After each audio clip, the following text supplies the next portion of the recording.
ಮಹಾವ್ರತದ ಬಗ್ಗೆ, ಶಿವರಾತ್ರಿಯ ಬಗ್ಗೆ ಕೆಲವು ಮಾತುಗಳನ್ನು ಇವತ್ತು ಇನ್ನೂ ಹೆಚ್ಚಿನ ಪ್ರಮಾಣಗಳಿಂದ ಇನ್ನೂ ಹೆಚ್ಚಿನ ವಿಷಯಕ್ಕಾಗಿ ತಂದಿದ್ದೇನೆ.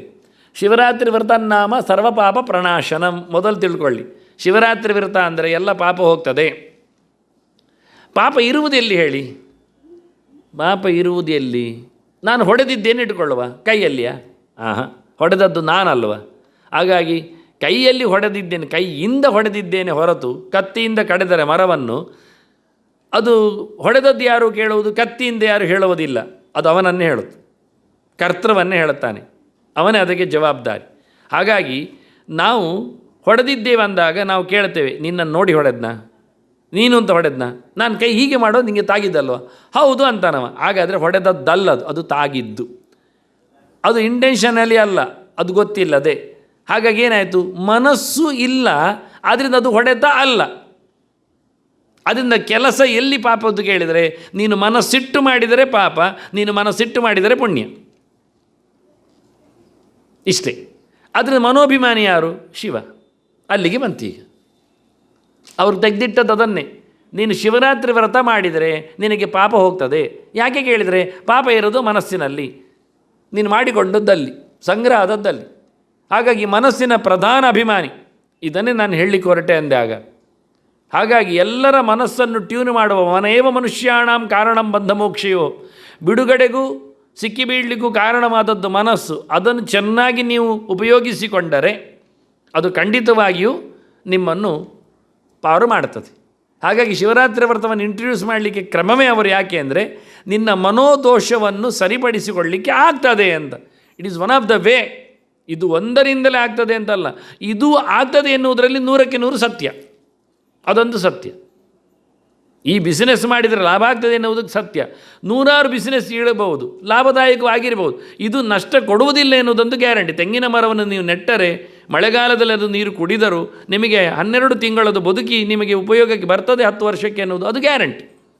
ಇನ್ನು ಮತ್ತಿನ ವಿಷಯ ಬೇರೆ, ಇದಕ್ಕಿಂತ ಜಾಸ್ತಿ ಲಾಭದಾಯಕ ವಿಷಯ ಅಲ್ಲೇ. ಮತ್ತೆ ಇದು ಅಲ್ಲ ಹೇಳಲಿಕ್ಕೆ ಆಗುವುದಿಲ್ಲ. ಹೇಳಲಿಕ್ಕೋಸ್ಕರ ಅವರು ಮೊದಲು ಎತ್ತಿಕೊಂಡ ವಾಕ್ಯ ಶಿವರಾತ್ರಿ ವ್ರತ ಅದು ಸರ್ವಪಾಪ ಪ್ರಣಾಶನ. ಅದರ ಒಟ್ಟಿಗೆ ಇರುವಂಥ ವ್ಯವಸ್ಥೆಗಳನ್ನೆಲ್ಲ ಹೇಳ್ತಾರೆ ಅವರು. ಅದು ಭುಕ್ತಿ ಮುಕ್ತಿ ಪ್ರದಾಯಕವಾಗಿದೆ. ಅದರ ಒಟ್ಟಿಗೆ ತತ್ಕಾಲ ವ್ಯಾಪಿನಿ ಗ್ರಾಹ್ಯ ಅಂತ ಶಿವರಾತ್ರಿ ವ್ರತ. ಶಿವರಾತ್ರಿಯನ್ನು ಮಾಡುವುದು ಯಾವಾಗ ಅಂದರೆ ಚತುರ್ದಶಿ ಎನ್ನುವುದು ಕೃಷ್ಣ ಪಕ್ಷದ ಮಾಘ ಮಾಸದ ಚತುರ್ದಶಿ ಎನ್ನುವುದು ರಾತ್ರಿಯಲ್ಲಿ ಬರಬೇಕು ನಮಗೆ. ಆಗ ನಮ್ಮ ಕಾರ್ಯಕ್ರಮಗಳು ನಡೀಲಿಕ್ಕೆ ಅಂತ ಇವರು ತತ್ಕಾಲ ವ್ಯಾಪಿನಿಯನ್ನು ಇಟ್ಟುಕೊಳ್ಳಬೇಕೆನ್ನುವುದನ್ನು ಒತ್ತುವಾಗಿ ಕೊಟ್ಟಿದ್ದಾರೆ. ಹೀಗಾಗಿ ಕೆಲವೊಮ್ಮೆ ಕ್ಯಾಲೆಂಡರಲ್ಲಿ ಶಿವರಾತ್ರಿ ದಿನ ಆಚೀಚೆ ಹೋಗ್ತದೆ. ಯಾಕೆ ರಾತ್ರಿಯಲ್ಲಿ ಉಂಟೋ ಇಲ್ವೋ ಅಂತ ಕೆಲವರಿಗೆ ಸಂಶಯ ಇರ್ತದೆ. ಕೆಲವರ ಪಂಚಾಂಗ ಪ್ರಕಾರ ರಾತ್ರಿ ಕಳೆದಿರ್ತದೆ, ರಾತ್ರಿ ಬರದೇ ಇರ್ತದೆ. ಹೀಗಾಗಿ ಅದನ್ನು ನೋಡಿಕೊಂಡು ಮಾಡಿ ಅಂತ ಅವರು ಉಲ್ಲೇಖ ಮಾಡಿದರು. ಅದು ದಿನಕ್ಕೆ ಸಂಬಂಧಪಟ್ಟ ವಿಷಯ ಇರಲಿ. ಅದರೊಟ್ಟಿಗೆ ಯಾರೆಲ್ಲ ಮಾಡಲಿಕ್ಕೆ ಉಂಟು ಹೇಳುವಾಗ ಆಚಂಡಾಲ ಮನುಷ್ಯಾಣಂ, ಅಧಿಕಾರಿಗಳ ಬಗ್ಗೆ ಹಿಂದೆ ಹೇಳಿದ ಹಾಗೆ ಇದು ಇಂಥ ಕೇರಿಯವರಿಗೆ, ಇಂಥ ಜಾತಿಯವರಿಗೆ, ಇಂಥ ಲಕ್ಷಣದವರಿಗೆ ಹೇಳಲಿಲ್ಲ, ಎಲ್ಲ ಮನುಷ್ಯರಿಗೆ ಅಂತ ಹೇಳಿಬಿಟ್ಟಿದ್ದಾರೆ. ಇದರಲ್ಲಿ ನಾವು ಕತ್ತರಿಸುವುದು ಯಾರನ್ನು? ನಿಷೇಧ ಯಾರಿಗೆ ಹೇರುವುದು? ಅವ್ರು ಬರಬಾರ್ದು ಅಂತ ಎಲ್ಲಿ ಹೇಳುವುದು? ಅದು ಸ್ಪಷ್ಟ ಹೇಳಿ ಅಂದರೆ ಸೌರವ ವೈಷ್ಣವವ ಅನ್ಯ ದೇವತಾಂತರ ಪೂಜಕಃ. ಸ್ಪಷ್ಟ ಹೇಳ್ತೇನೆ ಅಂದರು. ನೀನು ಯಾವ ದರ್ಶನಕಾರನೇ ಆಗಿರು, ಸೌರ ದರ್ಶನ, ಗಾಣಪದ ದರ್ಶನ, ಸ್ಕಾಂದ ದರ್ಶನ, ಶಾಕ್ತ, ಶೈವ, ವೈಷ್ಣವ, ಒಟ್ಟು ಷಡ್ದರ್ಶನಗಳಿವೆ. ಅದರಲ್ಲಿ ವೈಷ್ಣವ ಅಂದರೆ ವಿಷ್ಣುವೇ ದೊಡ್ಡವ ಅಂತ ಹೇಳಿಕೊಂಡವರು, ಶಿವ ಅಂದರೆ ಶಿವನೇ ದೊಡ್ಡವ ಅಂತ ಹೇಳುವವರು. 2 ಪ್ರಧಾನ, ವೈಷ್ಣವ ಶೈವ. ಇನ್ನೇನಿದ್ರು ಅವನ ಮನೆಯವರೇ. ಶೈವರಲ್ಲಿಯೇ ಶಾಕ್ತರು, ಅವನ ಹೆಂಡತಿಯನ್ನು ದುರ್ಗೆಯನ್ನು ಪಾರ್ವತಿಯನ್ನು ದೊಡ್ಡದು ಮಾಡಿದವರು, ಅವನ ಮಗ ಗಣಪತಿಯನ್ನು ದೊಡ್ಡದು ಮಾಡಿದವರು ಗಣಪತರು, ಅವನು ಇನ್ನೊಂದು ಮಗ ಸ್ಕಂದನನ್ನು ದೊಡ್ಡ ಮಾಡಿದವರು ಸ್ಕಾಂದರು. ಇನ್ನೊಬ್ಬ ಇದ್ದಾನೆ ಸೂರ್ಯ ಪ್ರತ್ಯೇಕ, ಅವನು ಸೌರ. ಹೀಗೆ ಸೂರ್ಯ ಒಂದು ಪ್ರತ್ಯೇಕ, ಮತ್ತು ವೈಷ್ಣವ ಶೈವ. ಶೈವರಲ್ಲೇ ಕೆಟಗರಿಗಳು ಕೆಲವು. ಇವರು ಹೇಳಿಬಿಟ್ರು ಸೌರವ ವೈಷ್ಣವಾನ್ಯ ದೇವತಾಂತರ ಪೂಜಕ ಅಂತ. ಶಿವರಾತ್ರಿಯ ವ್ರತಕ್ಕೆ ಬಂದಿದ್ದೇವೆ ನಾವು, ಆದ್ದರಿಂದ ಶೈವನ ಬಗ್ಗೆ ಮಾತಾಡಬೇಕಾಗಿಲ್ಲ. ಅದರ ನಂತರದವರನ್ನು ಹೇಳಬೇಕು, ವೈಷ್ಣವ ಅಂತ ಹೇಳಬೇಕು ಒಬ್ಬ, ಇನ್ನೊಬ್ಬ ಸೌರಹ. ಮತ್ತು ಯಾರು? ಮತ್ತೆ ನಮ್ಮ ಮನೆಯವರೇ. ನಮ್ಮ ಮನೆಯವರಿಗೆ ನಮ್ಮ ವಿರೋಧ ಏನಿಲ್ಲ. ಶಾಕ್ತರು, ಗಣಪತರು, ಸ್ಕಾಂದರು ಎಲ್ಲ ಅವರು ಶೈವರೇ, ಶೈವರ ಕೆಟಗರಿಯಲ್ಲಿ ಬರ್ತಾರೆ, ಶಿವನ ಮನೆಯಲ್ಲೇ ನಿಂತವರವರು.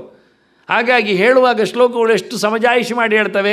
ಅವರೆಲ್ಲರೂ ಸಹ ಯಾರೇ ಇರಲಿ, ಅವರು ಶಿವರಾತ್ರಿಯನ್ನು ಮಾಡದೇ ಇದ್ದರೆ, ಶಿವನ ಪೂಜೆ ಮಾಡದೇ ಇದ್ದರೆ ನ ಪೂಜಾ ಫಲಮಾಪ್ನೋತಿ ಶಿವರಾತ್ರಿ ಬಹಿರ್ಮುಖ ಅಂತ. ಇದು ಪದ್ಮಪುರಾಣದ್ದಿಗೆರೆ. ಶಿವದೇವರ ಉಪಾಸನೆ ಮಾಡದವ ಉಳಿದ ದೇವರ ಉಪಾಸನೆ ಮಾಡ್ತೇನೆ ಹೇಳಿಕೊಂಡ್ರೆ ಅವನು ಯಾವನೇ ಇರಲಿ ಅವನಿಗೆ ಅವನು ಮಾಡಿರತಕ್ಕಂಥ ಫಲ ಬರಲಿಕ್ಕೆ ಆಗುವುದಿಲ್ಲ. ಇದು ಬಹಳ ದೊಡ್ಡ ವಿಷಯ ಮಾತ್ರ. ಇದಕ್ಕೆಲ್ಲ ಬೇಕಾದಷ್ಟು ಪ್ರಮಾಣಗಳು ಬೇಕಾಗ್ತವೆ. ಅದನ್ನು ನಾನು ಮುಂದಿನ ಕೆಲವು, ಇವತ್ತಲ್ಲ ಇನ್ನೊಂದು ದಿವಸಕ್ಕೆ ಕೂತ್ಕೊಳ್ತೇನೆ ಅದಕ್ಕೆ, ಸಬ್ಜೆಕ್ಟ್ ಹೇಗಿರ್ತದೆ ಅಂತ. ಇತರ ದೇವತೆಗಳ ಉಪಾಸನೆ ಮಾಡುವವ ಶಿವನ ಪೂಜೆ ಮಾಡಬೇಕೋ ಬೇಡವೋ ಎನ್ನುವ ಒಂದು ದೊಡ್ಡ ಪ್ರಶ್ನೆ ಇವತ್ತು ಸಮಾಜದಲ್ಲಿ ದೊಡ್ಡ ಪ್ರಶ್ನೆ ಅದು ನಿಂತಿದೆ. ನಾನು ನೇರ ಹೇಳೋದಾದರೆ, ಒಬ್ಬ ವೈಷ್ಣವ ಅಂತ ಅನಿಸಿಕೊಂಡವ ಶಿವನನ್ನು ಪೂಜೆ ಮಾಡಬೇಕೋ ಬೇಡವೋ ಅಂತ ಆರಾಮವಾಗಿ ಬೇಡ ಅಂತ ಹೇಳಲಿಕ್ಕೆ ಹೋಗ್ಬೋದು. ಆದರೆ ಮಾಡದೇ ಇರಲಿಕ್ಕೆ ಆಗ್ತದ ಎನ್ನುವುದು ಯೋಚನೆ ಮಾಡಿ. ಒಬ್ಬ ವಿಷ್ಣು ಪ್ರಧಾನವಾಗಿ ಚಿಂತನೆ ಮಾಡುವ ಒಬ್ಬ ವೈಷ್ಣವ ಅವನು ಶಿವನ ಪೂಜೆ ಮಾಡದೇ ಇರ್ತಾನ? ಅನಿವಾರ್ಯವಾಗಿ ಮಾಡ್ತಾನೆ. ಯಾಕೆ ಕೇಳಿದರೆ, ವಿಷ್ಣು ಪೂಜೆ ಮಾಡಲಿಕ್ಕೆ ಅವನಿಗೆ ಮನಸ್ಸು ಬೇಕೋ ಬೇಡವೋ? ವಿಷ್ಣು ಪೂಜೆ ಮಾಡಲಿಕ್ಕೆ ಮನಸ್ಸಿಲ್ಲದೆ ವಿಷ್ಣು ಪೂಜೆ ಮಾಡೋದು ಹೇಗೆ? ವಿಷ್ಣು ದೊಡ್ಡವ ಅಂತ ಯೋಚನೆ ಮಾಡಲಿಕ್ಕೆ ಮನಸ್ಸಿಲ್ಲದೆ ಯೋಚನೆ ಮಾಡೋದು ಹೇಗೆ? ಆ ಯೋಚನೆ ಕೊಟ್ಟವ ಯಾರು? ಮನೋಭಿಮಾನಿಯಾದ ಶಿವ ಕೊಡದೇ ಇದ್ದರೆ ನಾವು ಹೇಳಲಿಕ್ಕೆ ಹೇಳ್ತೇವೆ ಕೂಟದಲ್ಲಿ ಕೂತೆಲ್ಲ, ತೈಲಧಾರೆಯಂತೆ ಅಂತ ಹೇಳಿಕೊಂಡು. ಎಂಥದ್ದು? ಮನಸ್ಸು ಕೊಡು ಹರಿಯಲ್ಲಿ. ಮತ್ತು ಕೊಡಲಿಕ್ಕೆ ಅವನಲ್ಲಿ ಕೇಳದಿದ್ದರೆ ಕೊಡ್ತಾನ? ಶಿವಾಯ ನಮಃ ಹೇಳದಿದ್ದರೆ ಮನಸ್ಸು ಪರ್ಫೆಕ್ಟ್ ಆಗ್ತದ? ಹರಿಯಲ್ಲಿ ಹರಿದು ಹೋಗ್ತದ? ಅದು ಬಿಟ್ಟು ಬೇರೆಡೆ ಹೋಗ್ಬೋದು, ವಿಷಯಗಳಲ್ಲಿ ಹೋಗ್ಬೋದು. ಆದ್ದರಿಂದ ವಿಷಯಗಳನ್ನು ತಪ್ಪಿಸಿ ಜಿತೇಂದ್ರಿಯನಾಗಬೇಕಾದ್ರೆ ಕಣ್ಣು ಬೈ ಕೈಕಾಲುಗಳು ಕಟ್ಟಿದರೆ ಅಲ್ಲದು, ಮನಸ್ಸು ಕಟ್ಟಬೇಕು. ಮನಸ್ಸು ಕಟ್ಟದಿದ್ದರೆ ಜಿತೇಂದ್ರಿಯ ಆಗುವುದಿಲ್ಲ. ಅಂತರಿಂದ್ರಿಯದ ಕಟ್ಟು ಇಲ್ಲದಿದ್ದರೆ, ಅದು ಸಡಿಲಾಗಿದ್ದರೆ ಉಳಿದ ಇಂದ್ರಿಯಗಳು ಕಟ್ಟಿ ಏನು ಪ್ರಯೋಜನ? ಕಣ್ಣು ಮುಚ್ಚಬಹುದು, ಆದರೆ ಮನಸ್ಸು ಮುಚ್ಚದಿದ್ದರೆ ಕಣ್ಣಿನಲ್ಲಿ ನಾವು ಬೇಕಾದ ಸ್ಕೆಚ್ ಆಗ್ತಾ ಇರ್ತೇವೆ, ಹುಡುಕುತ್ತಾ ಇರ್ತೇವೆ. ಕಣ್ಣು ಮುಚ್ಚಿದ್ದಾನೆ, ಆದರೆ ಕಾಣುವುದೇನು ಕೇಳಿದರೆ ಪ್ರಪಂಚವನ್ನೇ ಕಾಣ್ತಾ ಇದ್ದಾನೆ, ದೇವರನ್ನು ಕಾಣ್ತಾ ಇಲ್ಲ. ಮನಸ್ಸು ಬ್ಲಾಕ್ ಮಾಡಲಿಕ್ಕೆ, ತೆರೆದುಕೊಳ್ಳಲಿಕ್ಕೆ ಮೈನ್ ಅನುಗ್ರಹ ಮಾಡುವವ ಶಿವ. ಅದರಿಂದ ಕಟ್ಟ ವೈಷ್ಣವ ಹೇಳಿಕೊಳ್ಳುವವನು ಶಿವನನ್ನು ಮರಿಲಿಕ್ಕೆ ಆಗುವುದಿಲ್ಲ ಎನ್ನುವುದು ಸತ್ಯ. ಯಾಕೆಂದರೆ ಶಿವನೇ ಅಷ್ಟು ಗಟ್ಟಿ ಇದ್ದಾನೆ. ಯಾಕೆ ಕೇಳಿದರೆ, ಅವನೇ ಹೇಳ್ತಾ ಇದ್ದಾನೆ, ನನ್ನ ತಲೆ ಮೇಲೆ, ನಾನು ಕಳೆದ ಬಾರಿ ಹೇಳಿದ್ದೇನೆ, ನನ್ನ ತಲೆ ಮೇಲೆ ದೇವರ ತೀರ್ಥ ಇದೆ ಅಂದ. ಗಂಗೆಯನ್ನು ನಾನು ಹೊತ್ತಿದ್ದೇನೆ ಮಾರಾಯ, ನನ್ನ ಬಾಯಲ್ಲಿ ರಾಮರಾಮ ಇದೆ ಅಲ್ವಾ, ಮಾತಾಡಲಿಕ್ಕೆ ಎಲ್ಲಿ ಉಂಟು ಕೇಳ್ತಾನೆ. ಆದ್ದರಿಂದ ಆ ಗೆರೆಗಳು ಬಹಳ ಚೆನ್ನಾಗಿ ಮಾತಾಡ್ತವೆ. ಆದರೆ ಇನ್ನಷ್ಟು ಚರ್ಚೆಗಳ, ಚಿಂತನೆಗಳ ಬಗ್ಗೆ ನಾನು ಕೆಲವು ಮುಂದೆ ಪ್ರಮಾಣಗಳನ್ನೆಲ್ಲ ಉಲ್ಲೇಖ ಮಾಡ್ತೇನೆ. ಇವತ್ತು ಇಷ್ಟು ಸಾಕು. ಯಾಕೆಂದರೆ ಸೌರವ ವೈಷ್ಣವ ಅಥವಾ ಅನ್ಯಃ ಅಂತ ಹೇಳೋ ಮೂಲಕ ಶಿವಾದನ್ಯಃ ಅನ್ನುವ ಅರ್ಥದಲ್ಲಿ ನ ಪೂಜಾ ಫಲಮಾಪ್ನೋತಿ ಅಂತ. ಇನ್ನೊಂದು ಸ್ಕಂದ ಪುರಾಣದ ಗೆರೆ. ಇದೆಲ್ಲ ಪ್ರಧಾನವಾದ ವಾಕ್ಯಗಳು. ಪರಾತ್ ಪರತರಂ ನಾಸ್ತಿ ಶಿವರಾತ್ರಿ ಪರಾತ್ ಪರಂ ನ ಪೂಜೇತಿ ಭಕ್ತಿಯೇಶಂ ರುದ್ರಂ ತ್ರಿಭುವನೇಶ್ವರಂ ಜಂತುರ್ಜನ್ಮಶಾಸ್ತ್ರೇಶು ಭ್ರಮತೇನಾತ್ರ ಸಂಶಯ. ಈಗ ಲಾಸನ್ನು ಹೇಳ್ತಾನೆ, ಲಾಭ ಇಲ್ಲ ಅಂತ ಹಾಗೆ ಹೇಳಿದ, ಈಗ ಲಾಸ್ ಇದೆ ಅಂತಾನೆ. ಶಿವರಾತ್ರಿ ಎನ್ನುವುದು ಬಹಳ ದೊಡ್ಡದೇ.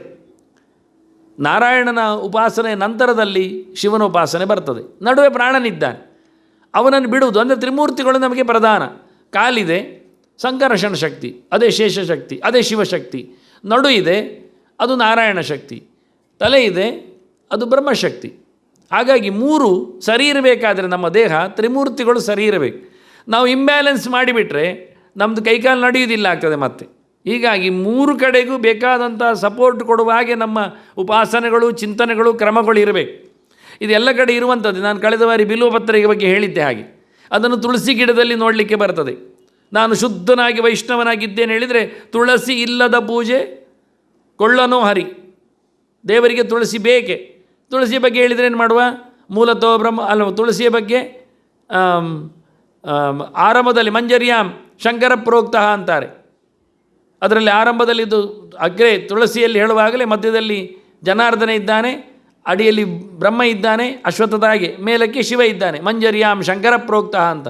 ಹಾಗಾಗಿ ಕೆಲವರು ಮಂಜರಿ ತೆಗೆದು ಹಾಕ್ತೀವಿ ಅಂತಾರೆ. ಆದರೆ ತುಳಸಿ ಕುಡಿಬೇಕು, ಮಂಜರಿ ಬೇಕು ಅಂತಾರೆ. ತುಳಸಿ ಮಂಜರಿ ಗ್ರಾಹ್ಯ ತದಭಾವೇತು ಬಲ್ಲವ ಅಂತಾರೆ. ಅದು ಇಲ್ಲದಿದ್ದರೆ ಮಾತ್ರ ಎಸಳುಕೊಳ್ಳಿಗೆ ಕುಡಿಕೊಳ್ಳಿಕ್ಕೆ ಹೇಳಿದ್ದು. ಹೂವಿದ್ದ ತುಳಸಿಯೇ ದೇವರಿಗೆ ಬೇಕು ಅಂತ ದೇವರೇ ಕೇಳಿಕೊಂಡ. ಆದರೆ ಯಸ್ಯಾಂ ಮೂಲೆ ಸ್ಥಿತೋ ಬ್ರಹ್ಮ ಮಧ್ಯೆ ದೇವೋ ಜನಾರ್ದನ ಮಂಜರಿಯಾಂ ಶಂಕರ ಪ್ರೋಕ್ತಃ ಅಂತೇಳಿ ತುಳಸಿತ್ವ ನಮಾಮ್ಯಹಂ ಅಂತ ತುಳಸಿಯ ಪ್ರಾರ್ಥನೆಯ ಪುರಾಣದ ಗೆರೆ. ಹೀಗಾಗಿ ದೇವರನ್ನು ದೂರ ಮಾಡಲಿಕ್ಕೆ ಆಗುವುದಿಲ್ಲ. ಶುದ್ಧ ವೈಷ್ಣವನಾಗಿ ಯಾವುದೇ ಪದಾರ್ಥವನ್ನು ಶಿವನಿಲ್ಲದೆ ಮುಟ್ಲಿಕ್ಕೆ ಅವನ ಮನಸ್ಸಿಗೆ ಸಾಧ್ಯವೇ ಇಲ್ಲ ಆಗತ್ತೆ ಅನ್ನುವ ನೆಲೆಯಲ್ಲಿ ಆ ಮಾತನ್ನು ಹೇಳುವಾಗ ಅತ್ಯಂತ ದೊಡ್ಡದಾದ ಪವಿತ್ರವಾದ ಬಹಳಷ್ಟು ಜನ್ಮಗಳಲ್ಲಿ ಜಂತು ಜನ್ಮ ಸಹಸ್ರೇಶು ಭ್ರಮತೆ ಅಂತಾನೆ. ಸಾವಿರಾರು ಜನ್ಮಗಳಲ್ಲಿ ಒದ್ದಾಡಬೇಕಾಗತ್ತವ ಮನಸ್ಸನ್ನು ಹಗುರ ಮಾಡಿಕೊಳ್ಳದಿದ್ದರೆ ಅಷ್ಟು ಗಟ್ಟಿಗನಾದರೆ ಅಂತ ಮಾತು ಹೇಳಿದ್ದಾರೆ. ನೆಕ್ಸ್ಟ್ ಮುಂದೆ